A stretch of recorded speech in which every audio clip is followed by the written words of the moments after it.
Hi guys, it's Andy from Man City Fan TV. Well, I'm here post-match, Sheffield United at the ETIHAD. City win 2-0. I'm here with Mark and, give us your name? Ciaran. So what were your thoughts, Mark, on the game? Just glad it's over. No, it was all about the result today. I think two games in 2 days is unbelievable. I think it's a disgrace, really. You're paying for a spectacle. I mean, people watching around the world and the players were knackered, but we got the job done. First half was very tough, but with that makeshift back four and Bravo in goal, kept a clean sheet, which is a bit of a miracle, really, anyway. So, I thought he did all right. He came out and punched a few today, which I think was fair enough. Obviously, we brought in Eric Garcia today. What were your thoughts on Garcia's performance? I really like him, yeah. What do you think? Do you think he was good? Yeah? You reckon? He's brilliant on the ball, and he's so comfortable on the ball. He might be a little bit lightweight, but I think he's got so much potential. And I think he did really well. I just wonder why they don't stick Fernandinho in centre mid and maybe with Bellis and him and go at the back and just go for it. Have two of them at the back, two of the young lads instead of back and let them learn on the job, because God knows defensively without him we're not much better anyway. So. Well, everyone was saying that every single player. I was in 3-3-1 today, which is somewhere I've never been before. But the view was really, really good in the Colin Bell stand, and I was chatting to a load of old guys round, and they were saying exactly the same thing.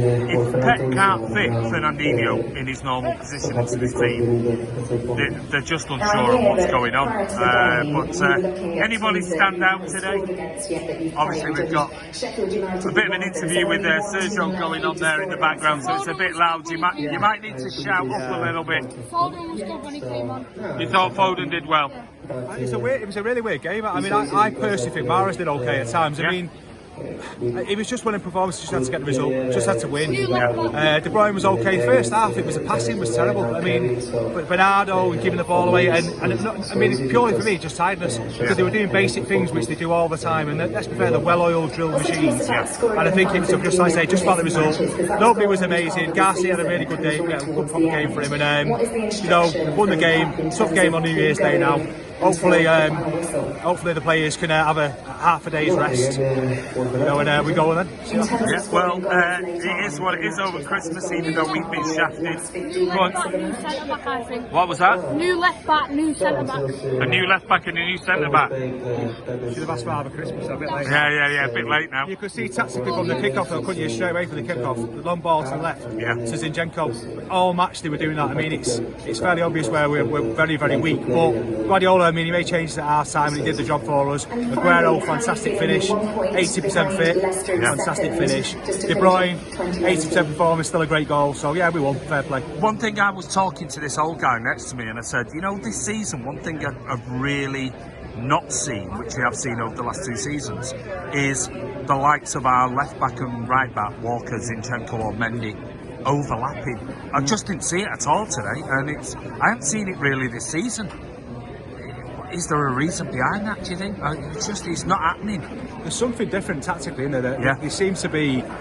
I mean, I think for me personally, I think the third game of the season, Spurs, the VAR in the 93rd. I think for me personally, I think it's destroyed the season. That one moment, it sounds ridiculous, but I think the players know they're up against something they can't beat. VAR is there to stop City, and I just think now the players are just, maybe they're thinking, right, well, the season's over now, so but there's something lacking in this, seriously. But Guardiola's a genius. Hopefully he stays around a bit longer and he'll sort it out. We need to spend some money though. Not that we're allowed to spend money, even though we're the richest in the world.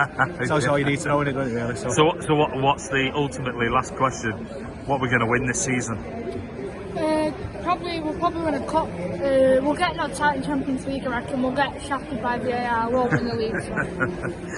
So you're an anti-VAR protagonist as well. If it was done like it's supposed to be done. I mean, for my issue has always been the standard of referees, and yet again, nothing's changed there. They're still making consistently bad decisions. Then the mates in the studio making consistently bad decisions.